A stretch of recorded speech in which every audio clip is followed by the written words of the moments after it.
This is the Founders Catalyst. Hello, hello, hello. Welcome back in for another edition of the Founders Catalyst with myself, Steve Mellor. I'm joined today by a man that typically needs no introduction, but if you're watching on the video, you will immediately see that he doesn't look like he typically looks. He looks like he's drank too much chocolate milk or Oreo drink, and he's left an awkward mustache on above his lip. But Lee, why don't you tell the good people why you have this thing over the top of your mouth today? Just for you to abuse me, Steve. I mean, Yeah. all I am here is for your your pleasure. No, so I'm doing Movember. Mm-hmm. So hopefully we get this out just in time for you to listen to this so that you can sponsor me. And Movember is a charity organisation that supports men's mental health, research for prostate and testicular cancer. And we were just talking about it offline. A man that both of us admire greatly, Sir Chris Hoy, Olympic cyclist, has just had a terminal cancer diagnosis. So this is really close to my heart for many reasons. And that's just a reminder of how kind of important it is that men take their physical health very seriously. So yeah, if you listen to this, we'll put it in the show notes. Go sponsor me. Let's support men. Absolutely. So complete freedom to make fun of you, but at the same time also applaud you for the work that you're doing. It's the best of both worlds. It's the best of both worlds. You always have freedom to make fun of me. Oh, good. Just good. know that you might get it back. I know. My hairline leaves me very vulnerable. Okay, well, it's in many ways, it's actually everything that you just spoke to there in terms of the mission and the desire to do what it is you're doing over the month of November very much resonates with what we're here to talk about today, is this notion of how true change or true action requires that we get motivation right on the front end. And I think for me personally, this is coming out right at the end of November. So here we are, December's coming, and people are going to start talking about what they want to fix about themselves in the new year. And you know, I talk about this on stages all the time when I talk about growth, and everyone starts looking at me and I go, just before you start telling me that you're going to figure out a way to get back to the gym next year and you're going to cut out that fourth cup of coffee and all this kind of thing next year, that's not why I'm here today. I'm here to talk about the catalyst behind what growth can become, you know, and getting the catalyst right. Because when we do get it right, as we've learned from our years of being in sport and now in what we do today, that catalyst almost then takes care of the action. It takes care of the change when we get the origin of that motivation right on the front end. And so anyway, I think for me personally, I'm just excited to kind of go through this with you because I know you as a competitor and you've gotten to know me as a competitor, but I don't think we've ever really gotten into the heart of how you and I are motivated, you know, and I think this could be a really unique way that we actually tackle this, is just to let people in on our own process, our own wiring in terms of how we motivate ourselves to do the things that we do, and then see if we can start to put it into some form of language where folks can actually, you know, grasp it themselves and apply it for themselves too. So I'm going to open up right there, mate. Like, talk to me a little bit about when you look at the life you live and you look at the work you've done, where has motivation come from for you? It's so funny that we're doing this right now because I've discovered something in the last week or two that will really colour why I've chosen the life I've chosen, the way that I've done things. So I've discovered I'm on the autism scale. And you might think, well, how does that colour how you're motivated? One thing that's always been incredibly important for me is self-autonomy. So being able to make my own decisions. And much more important for me than most people. And I didn't realise, but this is linked to autism as well. So being able to be autonomous, control your destiny is something that's more strongly linked or shows up more strongly for autistic people. And from a young age, I would be called headstrong or very determined or difficult to work with. And what that meant was I become an entrepreneur. So that's how I'm going to link it to us and what we do. I just didn't work well for other people that were telling me things to do, especially if I didn't agree. And that's how I became an entrepreneur. And to begin with, I was an entrepreneur because I couldn't work for other people, but not because I had a strong mission. So I have my real estate business. I go through the corporate company. I'm like, this isn't working for me. I start my own real estate business, but I'm not happy. And I think this is something I really want people to think about, is what makes you happy. That's such a big part of purpose, is what do you enjoy doing, even when it gets tough. And what motivated me back then was success itself. So it was being successful. It was the pursuit of being good at something. However, it wasn't something that I enjoyed enough to be super motivated to be really good at. So once you've got past the ego stage of, right, I'm just going to show people how good I am and that I can make good money, it doesn't last. And I ran out of energy because I wasn't passionate about being a real estate agent.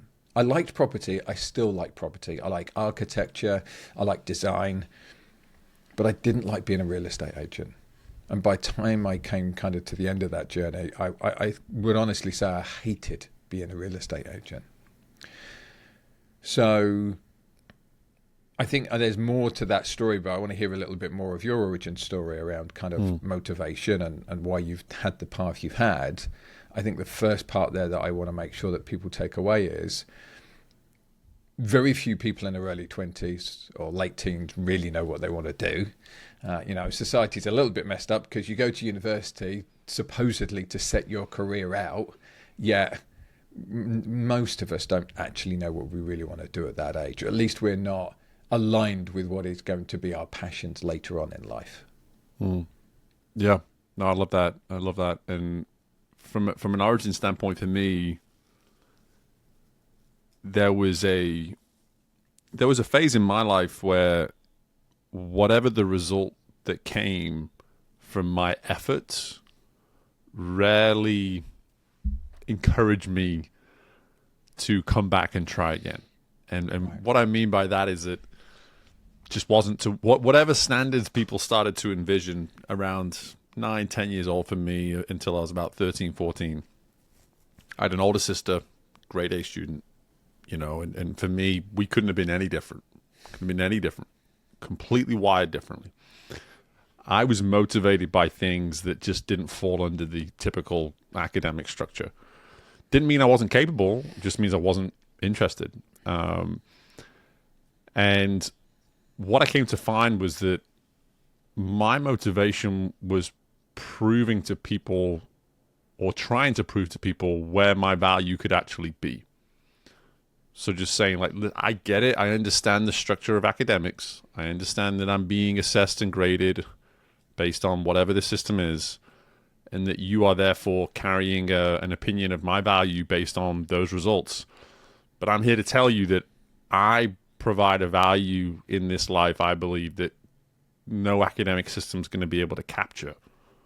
And so for me, it was kind of like I was fighting on behalf of what I felt my value could be during a time where my value couldn't actually be assessed. Yeah. So it was fascinating in that regard, and it's something I'm very comfortable sharing here. It's something I've worked through in years of therapy as well, because the one thing the trap that I would therefore fall into, which is where our stories align here, is that I was being asked to just keep going and pursuing some version of success. And people didn't seem to want to know whether I was passionate about it or enthusiastic about it. It was just like, no, this is what we want from you, and go deliver. And we see that you're capable, because we can see how little you are enthusiastic towards this, and you're still doing pretty well. You're still doing pretty well, even though you're not particularly enthusiastic at all. I was, for our British people don't know what GCSEs are, but, for me, to an American, I was a 3.0 to 3.5 GPA student. I was more than capable of going to university and all these kind of things, but I was putting in so little effort to do that because none of it motivated me at all. But then on the side, I was for 1 second, Steve. Yeah, because I think it's an important takeaway that I want our listeners to hear here. And what I'm hearing you say is your motivation at that point was not internal, but it was external to show other people. Mm-hmm. And similar for me, my motivation was, right, I'm going to show you that I can do it myself. I don't need to work for somebody else. I'm going to show you that I can be successful. I can show you that I'm going to have a nice car. I can have a nice place to live. But it wasn't internal. I wasn't being driven by something that I really wanted to do. And that's what I'm hearing the same for you. Mm-hmm. And I think that's a common origin story for a lot of people is show their parents, show the world. Right. I want people to hear that.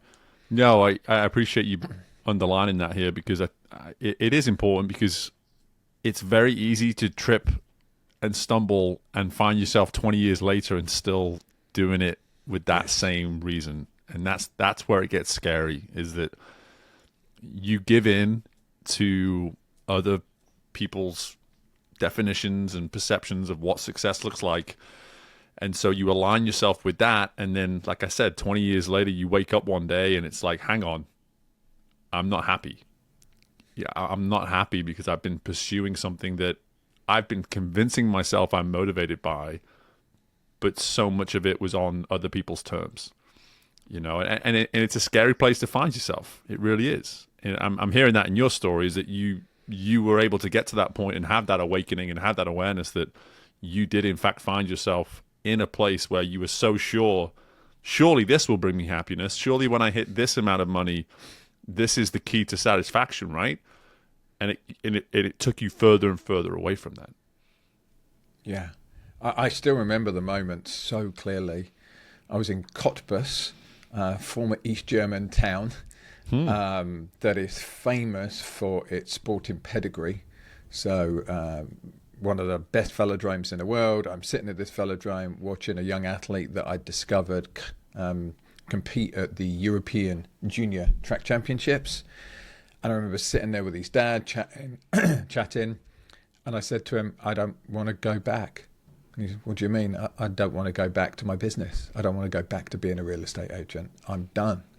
Mm-hmm. This was July 2007. And by December 2007, I'd sold the business. And January 2008, I was no longer a real estate agent and haven't been a real estate agent since that moment.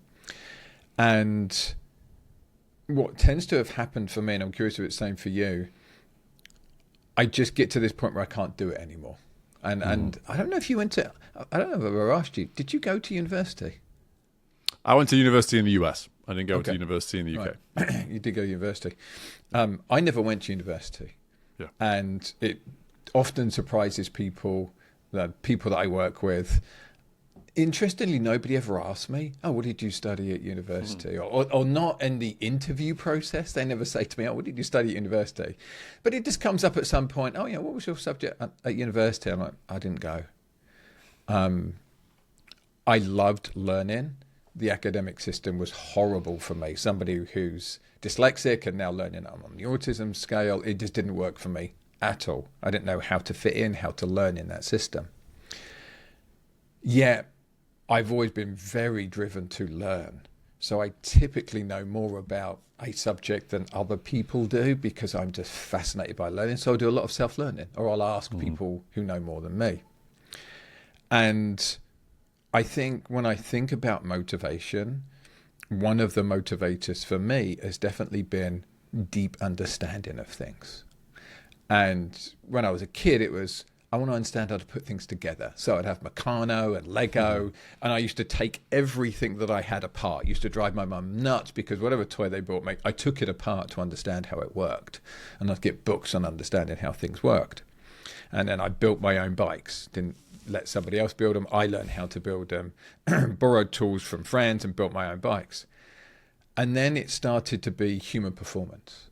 So, I have a coach when I'm 15 years old. I realize that he doesn't understand my particular part of the sport, and he's giving me training that's not really applicable. Right, I need to understand it myself. So then I deep dive into understanding physiology. And then it becomes human beings, like why we do the things we do, why do we behave the way we do. And I've always been very observational because I think I have a little bit of social awkwardness. So what I tend to do in groups is to step back and to watch what's going on. So without realizing from an early age, I've been training myself to do the job that I now do, which is to observe human beings and their patterns and behaviors and be able to reflect them back to them. So I'm doing all this observation, and similar again to my journey with real estate, I then wasn't sure what to do. Started training like a professional athlete on a recommendation of a friend. He was like, take 6 months off, ride your bike, have fun. I did, won at national championships. And people went, well, can you coach me? And that's how my cycling coaching career fully took off. I was doing some part-time coaching for fun with kids, and they were doing very well. So I knew I could do it, but I hadn't fully committed to it until people really started saying, can you coach me? And then I turned that into a business. And then at the end of that business, kind of similar to the real estate, I still loved being a cycling coach, but I knew that there was more and I wasn't fulfilled. And I needed to have a bigger impact. And what was I going to do to have a bigger impact? That's what motivates me. Money is a byproduct of the impact that I can create in the world. And when I look around, and I'm curious as how this feels for you, the people that I see that have done incredible things, they were motivated by a purpose. They weren't motivated by money. And I believe the people that I know that are the happiest are because they're in touch with what's the purpose that they're chasing. What is it that they want to bring to the world? And the money they create is a byproduct of that. And I'm in these entrepreneurship groups, and I, as the listeners know, and I coach a lot of very wealthy people, and I have in my circle lots of very financially successful people. And the ones that are the most successful financially typically are really chasing a purpose. There's a reason why they're doing this, and the financial is a byproduct of the purpose. Yep. Yeah, well, we're in complete agreement on that, and it's what I see as well. And I've been very, very fortunate already in what is still such a young business of mine, to be exposed to enough leaders and see that at the heart of their business, at the heart of their work each and every day, in their position as the lead executive, working with other executives, being responsible for tens upon, in some cases, hundreds of employees, that they are thinking, hey, what's best for them? What's best for us? And not, hey, what's going to help us make that extra fill in the blank dollars? And it's crazy to say this sometimes, but it's actually that simple. The problem is, you and I went how many years to get to that level of perception and perspective, sorry. And like that's the work here. That's where the work begins. And often when I find myself in a discovery call, for instance, with a potential client, and they talk to me about the return on investment and things like that, and I go, I don't have, and I don't think anybody has, a measuring stick for fulfillment.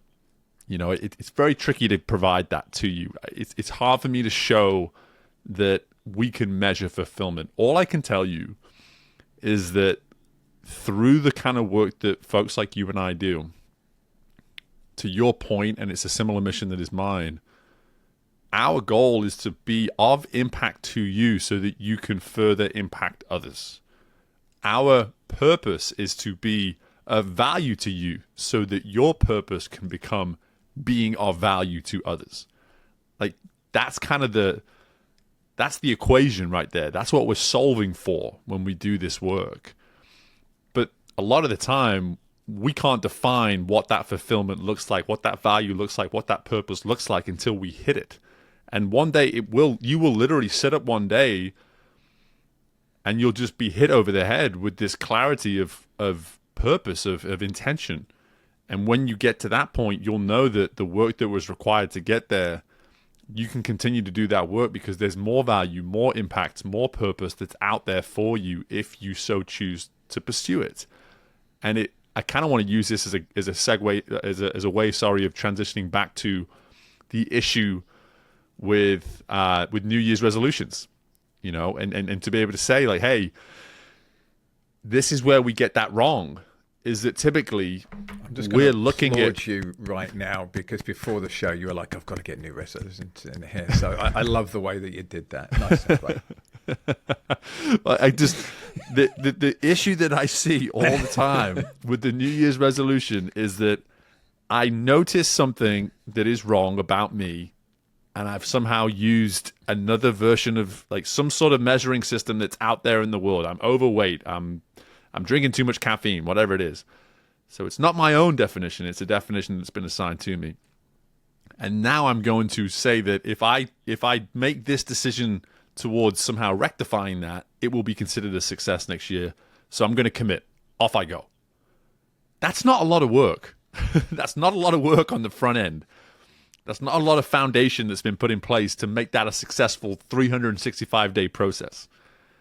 So we wonder why the statistic is what? 6, 7, 8% of people? I just looked it up, and it is 80% have failed by February. Right. So why do we do it? Why do we even have them? Why do we even have them if we're not willing to actually approach it properly and do the work, the foundational work around the motivation for doing it? As an example, for that person that wants to lose 20 pounds next year, why? Why do you want to lose? How will losing 20 pounds help you in your life? How will losing 20 pounds affect and impact your relationships? All this kind of stuff. Give the commitment some meat. Yeah. I think it's a good point just to, as you know, I love to talk a little bit about human psychology at this point. Yep. And humans aren't very good at imagining long-term results. So we're very good at short-term gains. Like, what can I do in a very short term? What will happen? What we can't do, or what we struggle to do, is realize what long-term habit changes can do. So, you talk about losing weight. The most successful way to lose weight is to lose a little bit of weight steadily for a long period of time. You're most likely not to put the weight back on if you do that. And there's various reasons why. One of the main reasons is because to do that, you have to change habits. It's not a sustainable habit to eat 1,000 calories less a day than you need, because you're continually hungry. The volume of food reduction is big, which is hard to do. It's hard to do around other people. You go out for food, you're going to break that. Like, it's a big change. And if you eat 1,000 calories a day less, that's 7,000 calories a week. That's two pounds a week. Now, if you eat 100 to 200 calories a day less than you need, so input versus output, you are only going to lose 700. You can lose like a quarter to half a pound a week, pound to 2 pounds a month. However, you do that for a year, there's your 20 pounds. Mm-hmm. And that's a sustainable way of doing it. And I think what happens is people put a lot of pressure on themselves to get somewhere quickly. And I think this really shows in business, where there is the expectation that you're going to be an overnight success. If I just have this one idea, no one's an overnight success. Or incredibly rarely is somebody an overnight success. So I was listening to a Guy Raz podcast. He's on Diary of a CEO. And for those that haven't heard of Guy Raz, check him out. He has a wonderful NPR show, How I Built This, where he interviews founders, CEOs, successful people. And he's interviewed 10,000 people now. And what you see is none of these things are an overnight success. So he was talking about the founder of Therabody. So that's the company that sells the Theragun, if those of you in sports world know, or massage percussion gun. And this guy built a jigsaw tool, put padding around it, and that was the first version of it. He took it to trade shows, he showed it to people, he said, this is the thing. And while we're talking about motivation, he built that for himself because he had a bad accident, motorbike accident. He wanted some release, and he was noticing that when he was putting pressure on his body, he was getting release, so he just upped it until he basically built the first massage gun. It took 8 years of going to trade shows before somebody invested in that product. Do you know what that company's worth now, Steve? Surprise me. $4 billion. Just for someone to beat your leg over and over. That's what $4 billion. It's insane. I have 2 of them. I have one that goes in my gym bag, and I have one here, and they're a little bit more expensive than competition, but they don't break. We've tried them, on the national team. We tried all the other cheaper ones. They all break. These things never break. So the moral of the story there is that man had to be motivated enough, because he truly, truly believed in what he was doing, to be rejected for 8 years. And I think this is a really important thing, that those founders that are listening to this, that are earlier in their journey, are understanding that if you truly believe in something, and there's a value there to society for it, and you know what that value is, consistency is going to be the key to begin with. Alex Hormozi talks about this. So I don't really know how to describe him. He's an entrepreneur businessman, but he does a lot of marketing kind of talk and exposés and workshops. And he did a huge workshop, I think it was about 12 months ago, that millions of people tuned into. He wrote a book, How to Make 100 Million or something. And then he did a free workshop for people, and millions of people tuned in. And he was talking about how he practiced that presentation 100 times because he knew this was the one time that most people were going to experience him, and he was going to have him for whatever it was, 2 hours, and he wanted to blow their minds.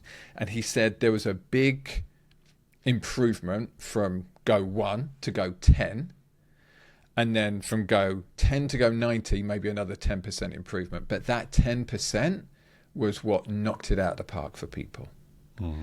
So I think we live in society that, because we watch people be successful, but we don't know their backstory, we expect things to happen quickly. And most people fail their New Year's resolutions, or they fail starting their business because they don't have the resiliency to keep going when they suddenly realize the success isn't, they're not going to lose 20 pounds within 2 weeks. You go to the gym, and the first few times you go to the gym, it's hard work and your body hurts afterwards, and you start to question, why am I doing this? Because you don't look any different. But if you do that 4 times a week for a year, and take a picture of yourself on January 1 and picture yourself on December the 31st, you 100% look different on December the 31st. And this is the thing I'm coming back to. Our brains aren't very good at noticing these incremental changes. Yeah. So we need to put things in place to also remind us of that, and to remind us of our progress. I think this is something human beings are terrible at, is ways to remind us of our progress that also then keeps us motivated. And then I'm curious how this sounds to you, and then I'm going to get into what process is.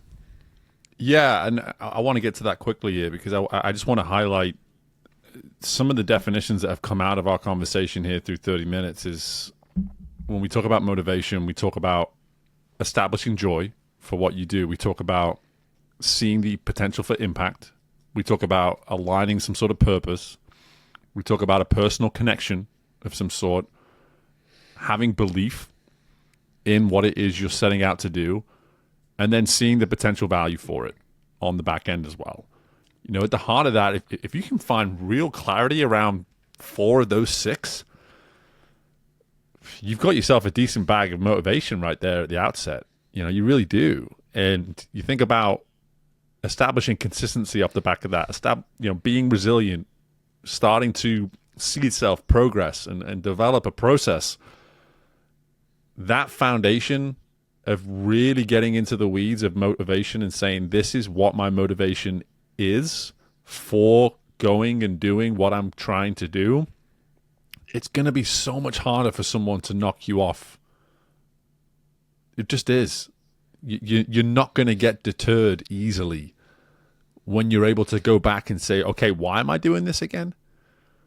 And you can go back to that type of insight, that type of just truly thorough understanding for why it is you're doing what it is you're trying to do. For me, this is what's come from this 30 minutes, which I'm kind of excited about to be able to share with people, because again, we could easily have just read you the definition for motivation from the dictionary, but just working through both of our stories, it's funny how both from what we've experienced and what those we work with now experience, in many ways, how easy it is for us to define and get some clarity around what motivation truly looks like. But don't be naive enough to think that just because motivation is that easy to define, that the actual work that goes into then building it in no way is easy. That's the and you and I know that's where the fun is. We're wired differently. That's why we think it's fun, but not for everybody. But it is work, and it's work that's worth doing in the long term, and allows us to start thinking about the process that you're going to walk us through. Yeah, I like that you're defining it in that way. You're giving people, like, pick these things, figure these things out, and that's what's going to motivate you. That's what's going to keep you consistent over time. I think a big misunderstanding about motivation is that you can motivate somebody else. And I think our next episode, let's talk about culture and how you bring that to a team, and how as a leader you drive a team and you motivate the team. But the part I want to focus on here is, as we talk about process, the first part you got to realize is it has to be intrinsic. It comes from you. You're doing this because you want to, for a reason. So when I talked about running a real estate business because I wanted to show other people I could do it and I could be successful, that ran out. That has a time limit. Whereas wanting to change the world, you know, why am I doing the Founders Catalyst with you? The reason I'm doing the Founders Catalyst with you is because I like building things with other people. I've always built community. And I've realized that being a founder is really lonely. Very few people understand what you're going through, why you're going through it. Often they think you're mad, and they'll tell you, like the guy from Theragun, you're mad, this thing will never work. You've been doing it for 2 years now, it's never going to work. You know, he did it for another 6 years before it did. So there's a loneliness and resilience, and you'll get so much reflection from other people. You can't do it. And what they're really saying is, I couldn't do it. And I want a community. Well, we have a community, and I want to keep building a community for people who think like us. Yeah, we are different. And if you're here, you're probably different too. And I want communities for people that are a bit different, that maybe are on the neurodivergency scale, because founders typically swing much more neurodivergency than your typical population. And I want you to come somewhere where people understand you, hear you, and will support you. So then let's look at process. Well, before you do that, I just wanted to quickly say that from a motivational standpoint, as you talk about that intrinsic component there, the more we can just make the time to talk through our motivations. Yeah. That in itself really helps refine the motivation. It's almost like an inner pitch. You know, people tell you, like, hey, if you're going to start a business, what's your elevator pitch? How do you describe to people in 15 seconds what it is you do?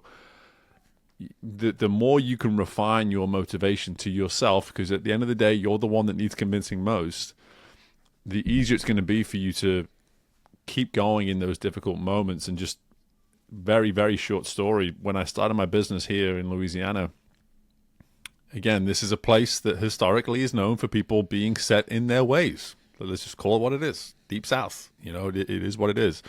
So when I tell people I want to build a personal development, professional development company where people focus in on bettering themselves, you know, everybody looks at me and goes, "And you want to do that in Baton Rouge, Louisiana?" you know? And I'm just like, well, you know, for every Yes. 5 people that I would go and explain this to, 4 would give me a response like that. And then 1 in every 5 would say, interesting.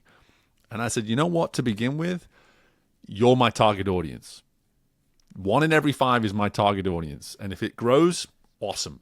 If it doesn't, 20% is still a pretty damn decent audience size, you know? And all I get to know is that 20% is probably going to be more happy than the other 80%.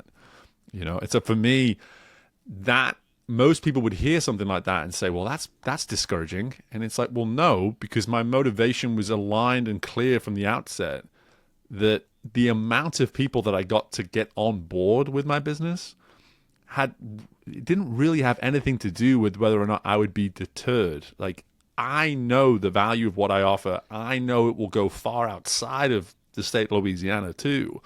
But what's been really cool, mate, and I get to say this on stages here in Louisiana now, is that those 1 in 5 have proven themselves right. They've actually proven that some in that 80% are much more willing to do this work than they were ever willing to admit when I first started doing this work. And that's what motivation can do. Similar to that Theragun story. At some point, the tide turns and people go, oh, this thing that I was very dismissive of once is now something I'm suddenly a little bit more tuned in and willing to maybe see the value in as well. And that's the power right there, folks, of motivation. Yeah. A question I like to ask my clients and have them work on long term is, what do you want to be known for? So when you're lying on your deathbed, what do you want people to say about you? And I know what I want to be known for. I want people to say, that guy made people's lives better. Yep. He helped people have better experiences in the world. And from those better experiences, from understanding themselves better, they were more successful in whatever way success meant to them. And that he made people uncomfortable with his mustache too. Yeah. You know, it's grown on me a little bit, and the wife doesn't mind it. So, you know, just throwing that Really, out there. that's talk about target audience. That's really it right there. Like, as long as your wife's on board, it's like, who else? Who cares? Who cares? For another show, I'll save the dating comedy episode I had last time. I did Movember before I was married. So let's wrap this up by talking about process. And we've mentioned this on many podcasts, but I want to get a bit deeper here. And I'm going to put it into a sporting analogy because I think the timeline of that is really easy to follow. And I want to be clear, this is exactly how I believe businesses and business people should think about what they're trying to do. So when somebody comes to me as a sports coach, as a former sports coach, and says, right, I want to win an Olympics. I want to win an Olympic gold medal. Great. What are you going to do? And that is typically where they're then stuck, which is why they're then employing a coach. And what we're going to do is we're going to sit down and say, what does it require to win an Olympic gold medal? So I can tell you how much power as a track sprint cyclist you need to be able to produce on a bike. I can tell you what your aerodynamic drag needs to be in relation to that power to go fast enough to win an Olympic gold medal, or have a pretty good estimation of that. So what we're doing is we're looking at what are the requirements of success in this. Then we say, what do you need to do today to get from where you are to where you need to be? So if you can produce 1,000 watts now, but you need to produce 2,000 watts, more like 3,000 watts for the really big guys, but you need to produce more power, what do you need to do? Well, we know that doing certain training efforts on the bike are going to make you more powerful, and very simply, putting more muscle mass on between your hip and your knee is going to make you more powerful. Each kilo of muscle mass produces about 80 watts. So you've got to put maybe 10 kilos of muscle mass on to make that difference. And this is where I find business people struggle a bit, because they have that goal and they keep thinking about the goal, but what they forget is, what do I need to do today to be successful. And typically it's, how do I get to the customers that I need? Once you have the product, obviously the first thing is you've got to create the product or the service, and the product and service have got to work. So many people come to me, they have wonderful ideas. I'm like, great, okay, how are you going to make that happen? And then they don't know what to do. Like, go research it. Go and find somebody that's an expert in that and ask them. If they don't exist, break it down into smaller chunks and find people who are experts in the smaller chunks, and then you can put it all together. So I guess for me, the process part is, how can you keep breaking things down into smaller and smaller chunks that you can do today and you can do repeatedly, that when you do these things well, repeatedly, you will end up getting to the goal. So what is it that you can do repeatedly well as a track cyclist that eventually, if you have the ability, you can be an Olympic gold medalist? And this is the same for businesses, right? The ability really is your ability to lead and create as the founder of the business, and the product that you have. Is it a product that a lot of people want, or is it a product that's pretty niche and specialist? And that doesn't mean you can't be successful. That means that you just know that there may be a limit to your audience size. You know, I work with a company that does software mainly for EV installations, solar installations. So they are doing, it's an installation software. It tracks building these sites, all the things you need for building the sites, how to look after the sites.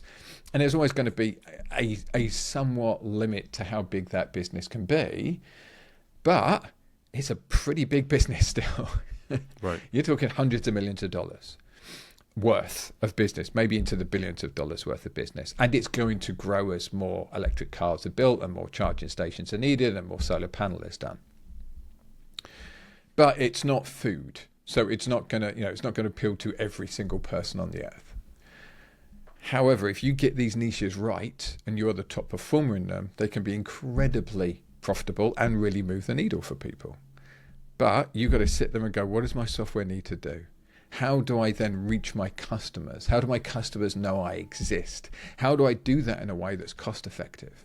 If I think of Mudwater, that here behind me, the owner of that is incredibly good at sharing his story about why Mudwater exists, which is he wants to help the world be healthier. His version of that is realizing that people drink too much caffeine, that affects their sleep. So he wants to give you a ritual to replace caffeine, which is Mudwater, which is a mushroom replacement drink for coffee, so that you reduce your caffeine intake, but you get a similar kind of boost from the ingredients that aren't caffeine, but they are still providing some kind of stimulant, and there's a very low dose of caffeine in there. And I took my Mudwater this morning, and I can really feel it kicking in now, and suddenly I'm more energized. Well, I want to hold us up right there, because, like as you alluded to, that let's go into culture from here in our next episode, because what you've allowed it to do here is you've started building that bridge from this initial intrinsic motivation based on the individual to now how can we start to truly think about channeling that motivation into other people, and then coming together as people to provide this kind of service, to provide this kind of company that is going to be of value, of impact, and that we believe can serve people effectively in a way to where we can be collectively motivated and they can be motivated to therefore buy from us as well. I think this is where we can now take motivation to that next step. And something though that I definitely wanted to make sure that people are making a note of as we wrap up here is this notion of getting clear on the requirements for success when you start to go through some of this intrinsic work around motivation, and then start to say, hey, based on where I'm at today and based on where I now know I need to get to, what are these daily incremental steps that I need to take? And for instance, we talked about this in a previous episode of that aggregate gains, that continuous improvement that came out of British cycling is what does that look like day in, day out, where you can say, yes, we got better today. Is it as tangible, as measurable as it was the way in which we got better yesterday? Maybe not, but we can collectively have that conversation around the fact that yes, because we were so comprehensive about the way in which we've gone about getting better and seeing continuous improvement, we can feel that motivation towards tomorrow because we see the improvement that we've experienced today. You know, I think that's where we can naturally go now with this conversation, which is great. But before we wrap this up, mate, I have to ask, just from a motivational standpoint today, you've alluded to it quite a bit in this episode, but short and sweet here. Give me your pitch. Give me the Lee Povey pitch of like, hey, this is what wakes me up every single day with the joy, with the excitement that I had the day before. What gets me out of bed in the morning is knowing that I have a gift to work with exceptionally bright people and support them in creating things that move the needle forward for all of humanity. And I don't say that lightly. I really mean that. I don't say that pithily like, well, hey, I help really smart people do really great things. I do. And I have a fairly unique gift that I can coach multiple people in the same company. And I do that all to help them be more motivated, work together more successfully so that they can achieve the lofty aims that they have. And for me, it has to be something that betters humanity in some kind of way. I couldn't be a politician. I would be a terrible politician. I would be a great politician in a comedy show because I would be so direct and I can never lie. And I can never appeal to people that don't think like me. What I can do is I can change society by helping other really smart people change society, and also by creating things myself. So creating the Founders Catalyst, creating the men's groups that I create where I get direct impact from what I'm doing. So what motivates me is watching, hearing, being around people live their purpose. And one takeaway that I have from today's episode that I knew, but I really want to harp back into it for our listeners and for me, is the benefit of doing work even before you start the journey of why am I doing this? Really touch into, am I doing this purely to make money? Because if I am, I'm probably not going to reach the finish line. Am I doing this like Shane from Mudwater because I can see a need? People aren't sleeping very well. What's the cause of that? Too much caffeine. How do I help people solve that problem? I think when you have an idea of what the problem is and an idea of how to solve the problem and it's going to impact people meaningfully, that's what gets you through the really hard times. That's what gets me through doing stuff I don't like, filling my taxes in, writing copy for Instagram posts. I used to hate it. Now I enjoy it because I write the copy for me. What is it that I would like to hear as a founder? What's the support I wanted to hear that wasn't there when I was doing this 30 years ago? So yeah, that's what motivates me. Beautiful. Well, I'm motivated to remain in your world while you do that, mate. Let's put it that way. And it's exciting to see. It's exciting to be part of. I personally feel so many similar sentiments that you feel in the work that I get to do. Constantly find myself in rooms where I'm not the smartest person in the room, and I truly enjoy it. But also being able to say, just because I'm not the smartest person in the room on this specific topic doesn't mean that I cannot be sometimes the most valuable person in the room at the same time. So it's fun. It's exciting. It allows me to have conversations like this with you and for us to push this stuff out to the world. And folks, from myself and Ned Flanders, we really do appreciate your time today, and hope you feel aligned in your motivation and clear on what motivation can look like for you moving forwards. Ned, anything else? Oakley dokley. Howdy neighbours. That's it. Oakley dokley. And remember, Steve will put it in the show notes for us because he's a lovely man like that. Go sponsor me for Movember for men's mental health, prostate and testicular cancer. Beautiful. Thank you, people.